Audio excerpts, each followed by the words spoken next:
Ulama yang turunan Nabi, ilmunya itu kada terbatas di daerahnya aja, tapi di seluruh dunia. Itu cirinya. Al-hadits al-masyhur. Kemudian sesudah kita mengetahui tugas di dunia, menuntut ilmu agama serta amalan-amalan, dan harus mencari gurunya, dan sifat-sifat nang bagus nang mesti dijadikan guru, ini punya silsilah sanad sampai ke Nabi. Kalau bisa orangnya pulang turunan Nabi, dapat orangnya nang kaya maka. Ujar Sidin, ta'allam minhu. Ikam belajar dari Sidin, dari guru tadi. Jadi jangan baelang silaturahim bana raja, jangan. Harus kita itu jadi murid Sidin. Walau sabigi huruf, belajar lawan Habib tadi, nang alim tadi. Kan ada orang nang ziarah hanya silaturahim, minta doakan. Ada nang hajat itu ini. Kalau di sini perintah, jadikanlah dirimu murid guru tadi, walaupun belajar sabigi huruf.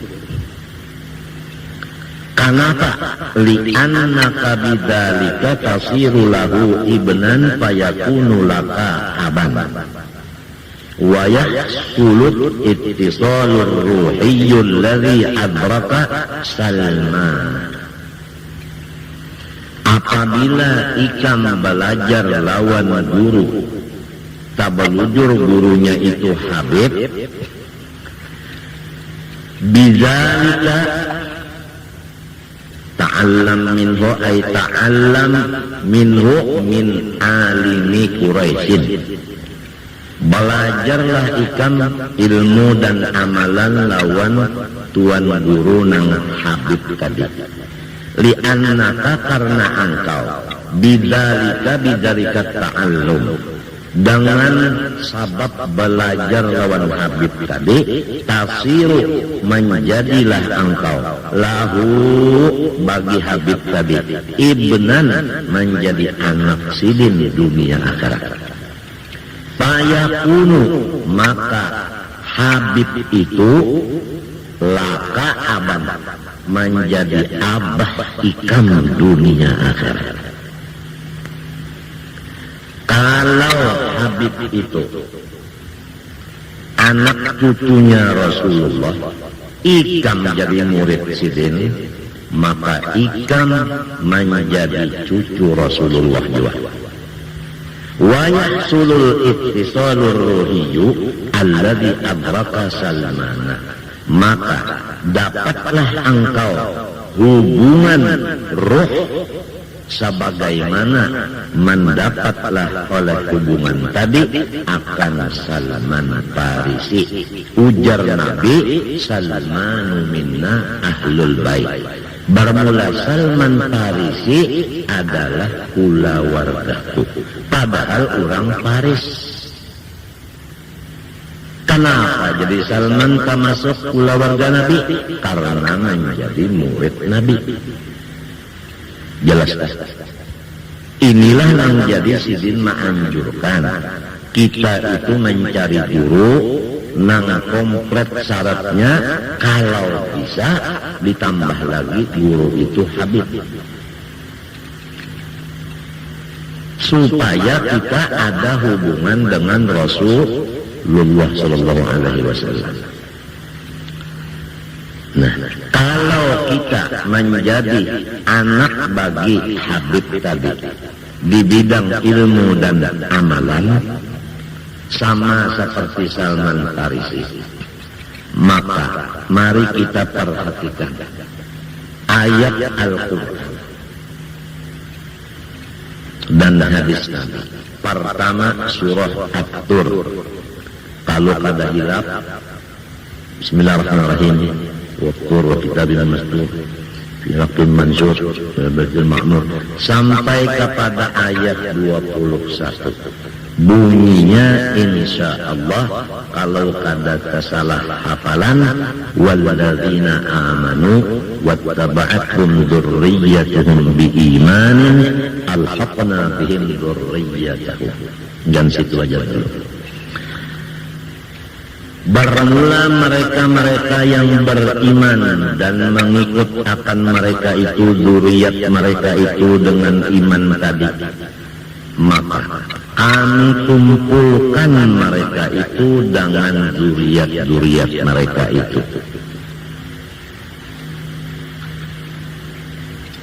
Di dalam kitab tafsir Sawi, kira-kira kalau kada salah hafalan nangka ini bunyinya wa dzurriyyatu tutlaqu 'alal usuli wal furu'i. Yang disebut dzurriyyatahum di sini bisa usul bisa furu'. Artinya maksud dzurriyyat di sini abah, kai, datu, anggah, sanggah dan seterusnya ke atas. Wal furu' ke bawah, anak, cucu, buyut, intah, cicit, cuit, gamit, terus ke bawah. Itu menurut di dalam kitab tafsir Sawi Jalalain. Wa dzurriyyatu tutlaqu 'alal usuli wal furu'. Lalu di dalam kitab kalau kada hilaf Sawi jua wal makna maksud dari ayat nang tadi annal mu'mina idza kana 'amaluhu aktsara ulhiqa bihi man dunahu fil 'amali ibnan aw ababan. Seorang yang beriman apabila amalnya banyak seperti jadi guru. Manusia apabila alim lalu beramal tapi kadang mengajar, maka sama dengan PL madhi nang lazim hanya untuk diri sendiri. Tapi kalau manusia nang alim beramal serta mengajar sama dengan PL madhi nang muta'addi. Artinya manfaatnya lebar dan luas kemana-mana. Dan disebut amalnya itu banyak. Apalagi apabila dzurriyyatnya, muridnya banyak, macam apa? Ia nang di sini di dalam kitab Sawi ini bahwa seorang yang sudah diberi anugerah iman, kemudian diberi lagi amalnya banyak. Jawabnya dikarubutakan lawan inya. Urang nang tak kurang lawan inya di bidang amalnya tadi. Siapa orang nang tak kurang amal tadi? Baik keturunannya nang ke bawah maupun ulah warganya nang dari abah, kai, datuk ke atas. Pokoknya setiap manusia yang beriman akan memberi syafaat lawan pula warganya dari anak, cucu, buyut ke bawah atau abah, kai, datu, anggah, sanggah ke atas. Syaratnya cuma satu, amalnya muta'addi. Kalau kita bisi guru, nah, maka guru kita ini amalnya banyak benar. Misalnya banyak murid, misalnya, jadi banyak yang dilajarinya. Nah, ini si guru kita ini akan membawa kita, anak kita, cucu kita, buyut kita, sampai turunan kita semuanya. Dan membawa abah kita, kai kita, datu kita, sampai ke atas terus. Si guru ini membawa ke mana? Ke dalam surga. Nah, kemudian di dalam surga ini, di mana andaknya? Nang dibawa ini di mana andaknya? Sadarajat. Katakanlah sarumah. Jelaskan. Nah, kalau orangnya Habib atau ada Habib tapi punya sanad dan silsilah ilmu dan amal sidin sampai ke Rasulullah, maka guru kita tadi di bawah dari derajat Rasulullah. Nah, si kita dan turunan kita dan abah, umma dan terus ke atas dibawa oleh guru tadi sadarajat lawan sidin, berarti di bawah Rasulullah. Takarubut berarti. Nah, Rasulullah di mana? Di surga Firdaus. Berarti orang nang menuntut ilmu agama lawan guru nang cukup syaratnya tadi sakula wargaan berada di surga Firdaus, di bawah dari tingkatan Rasulullah. Di atas Rasulullah, di bawahnya inya. Inilah diantara hikmah nang kita hidup di dunia disuruh belajar ilmu agama lawan guru nang kaya itu tadi.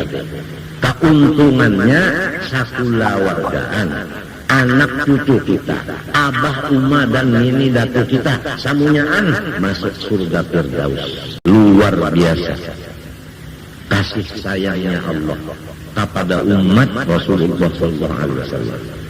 Mudah-mudahan Allah menambah taufik hidayah kepada kita sehingga kita sampai menutup mata di dalam menuntut ilmu. Jangan mandak. Amin Allahumma amin. Kemudian kalau ada hilap hafalan di dalam tafsir Sawi Jalalain, bunyinya demikian. Wa yulhaqud dzurriyyah minan nasab, ad-dzurriyyah bis-sabab.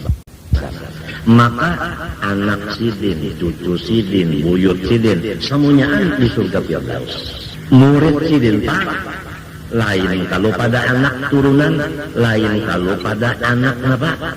Nasab. Kada anak kandung kalau murid. Nah, lalu di sini ad-dzurriyyah bin nasab bis sabab. Dihubungkan dengan nasab tadi, dzurriyyah dengan sabab. Jadi murid ini ngarannya sabab. Sabab. Jadi pahaman ayat al-haqna bihim dzurriyyatahum tadi baik muridnya maupun turunannya. Nah, kemudian baik artinya nang ke bawah maupun ke atas. Jadi apabila kita mengaji lawan seorang guru nang cukup syarat di atas tadi, kita serta turunan umat kita, abah kita sampai ke atas samunyaan diberi syafaat oleh guru tadi ke dalam surga Firdaus di bawah setingkat dari derajat Rasulullah. Kemudian wahwal mahabbah. Nah, arti sabab di sini cinta. Cinta. Jadi siapa mencintai lawan seseorang guru tadi, dia termasuk dzurriyyat sabab. Nah, di sini hadis Nabi. Yuhsyarul mar'u ma'aman dikumpulkan seseorang lawan kurang nang dikasihnya. Nah, kalau ingat kasih lawan guru tadi, gurunya di Firdaus di bawah setingkat dari Rasul. Menurut hadis ini nang mengasihi dikumpulkan. Ini dalilnya. Paham kan? Itu Qur'annya, ini dalilnya. Lalu di dalam kitab Sawi kalau pada hilaf hafalan, fa in hasala ma'al mahabbati ta'limu ilmin aw amalin kana ahaqqa bil luhuqi katalamidati. Kalau pada hilaf lah, karena pian buka masing-masing tafsir Sawi di tafsir surah At-Tur. apabila hasil serta cinta tadi ada, lalu pulang belajar pulang lawan sidin ilmu, meminta pulang lawan sidin amalan, misalnya tarekat, maka ini orang lebih-lebih lagi dihampirakan lawan gurunya tadi di surga Firdaus. Lebih jelas lagi kata lamidati seperti murid-murid beliau seluruhnya. Fa'innahum, maka si murid-murid beliau yulhaquna bi asyakhihim, dikumpulkan dengan segala guru-guru mereka. Wa asyakhuhum yulhaquna bil asyakh, guru-guru mereka dikumpulkan dengan guru-guru mereka yang di atas pulang ila Rasulillah sallallahu alaihi wasallam, sampai kepada Nabi sallallahu alaihi wasallam. Wal aslu fi dzalik, dalilnya pada kata-kata yang di atas tadi.